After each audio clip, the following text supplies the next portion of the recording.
अच्छा, क्रम कोट कहते किसे हैं और इसका फ़ायदा क्या होता है और ये करना क्यों होता है और इसके ऊपर फिर हम वर्क क्या-क्या कर सकते हैं? जैसे कि ये है, थोड़ी-सी क्रीम लेके पूरे केक के ऊपर लगा देते हैं, ठीक है? इसको कहते हैं क्रम कोट, यानी कि लेयर करके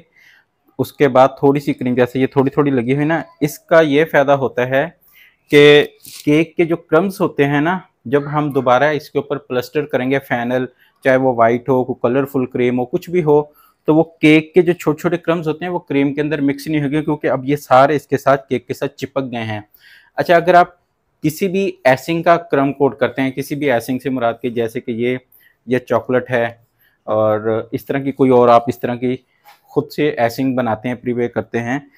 तो उसका क्रम कोट करके दोबारा फाइनल प्लास्टर करने के लिए आपको फ्रिज के अंदर आपको इतना टाइम देना होगा कि ये फ्रिज में आप रखें और ये इतनी जम जाए कि आप हाथ लगाएं तो आपके हाथ को लगे ना। तो अब ये जो जम गई है ना, अब इसके जमाने का जो फायदा है वो ये है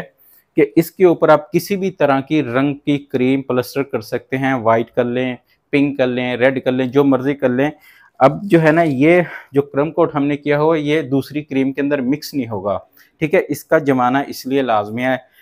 और फिर दूसरा ये फ़ायदा होता है कि जब क्रम कोट एक अच्छे से जम जाता है ना, जब हम इस एसिंग को दोबारा इसके ऊपर प्लास्टर करेंगे तो वो प्लास्टर भी नीट होगा। अगर हम इसको डायरेक्ट मतलब क्रम कोट करके जमाएंगे नहीं, यूं ही डायरेक्ट शुरू हो जाएंगे, तो उसका नुकसान ये होता है कि केक के एजेस अच्छे नहीं बनते हैं और केक टेढ़ा मेढ़ा सा हो रहा होता है, और कभी कभी गर्मी में तो बहुत ज़्यादा परेशानी होती है। लेकिन जब ये केक एसिंग जमी हुई होगी ना और ठंडा होगा केक, तो उसका ये होगा कि जैसे ही हम ये आइसिंग केक के साथ लगाएंगे तो फ़ौरन फ़ौरन ये ठंड की वजह से ये जमती जाएगी, यानी केक ठंडा होने की वजह से ये आइसिंग जमती जाएगी और हमारा केक जो बिल्कुल नीट प्लास्टर होगा इस तरह की आइसिंग के साथ। नॉर्मली इस तरह की जो आइसिंग होती है, जैसे ये मैंने बनाई हुई है, इस तरह की आइसिंग के साथ प्लास्टर नीट करना काफ़ी मुश्किल होता है। तो मुश्किल सिर्फ उसी वजह से होता है कि जब आपका क्रम कोट अच्छे से जमाना हो, जब आपने केक की जो लेयर की हो वो यूं यूं भाग रही हो।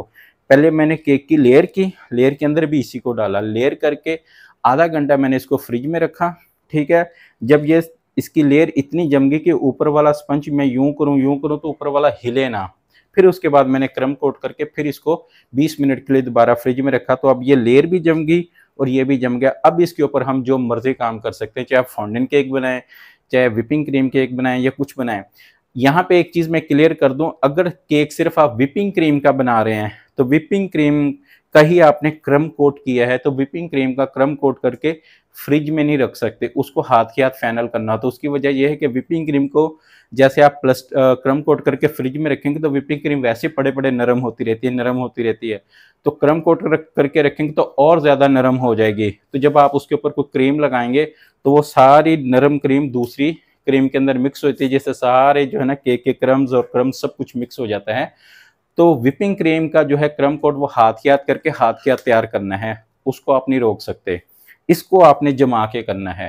ठीक है? बाकी अगर कोई चीज़ ना समझ आए तो दोबारा मुझसे पूछ सकते हैं, और ये मेरा व्हाट्सअप नंबर है, मुझे इस नंबर पे कॉन्टैक्ट कर सकते हैं, डिटेल के साथ सारी चीज़ें आपको बता देंगे। फेसबुक पे, व्हाट्सएप पे बेकिंग के, फास्ट फूड के कोर्स होते हैं फ़ीस के साथ। अगर आप प्रॉपर इस चीज़ को सीखना चाहते हैं, अटैच होना चाहते हैं, अपनी चीज़ों को परफेक्ट बनाना चाहते हैं, तो आप मुझसे फ़ीस के साथ कोर्स ज्वाइन करके ऑनलाइन ये सारी चीज़ें डिस्कस कर सकते हैं। और दूसरा ये है कि अगर आप टिप्स लेना चाहते हैं तो टिप्स मैं आपको वैसे बता दूंगा, उसको कोई मसला नहीं है। लेकिन अगर प्रॉपर आप शेफ़ बनना चाहते हैं तो फिर आपको शेफ़ के साथ अटैच होना पड़ेगा, या मेरे साथ हो जाएं या किसी इंस्टीट्यूट के साथ हो जाएं या कोई और शेफ़ हो। क्योंकि जब तक आप प्रॉपर किसी उस्ताद के पास से नहीं सीखेंगे, सिर्फ कोई यूट्यूब की वीडियो या इधर उधर की वीडियो देख के ही काम चलाएंगे, तो उसमें यही होता है कि कभी चीज़ सही कभी ख़राब। लेकिन जब तक आपको यह नहीं पता चलेगा कि आपकी चीज़ ख़राब क्यों हुई है, तो नेक्स्ट टाइम के लिए यह मसला बाकी रहेगा।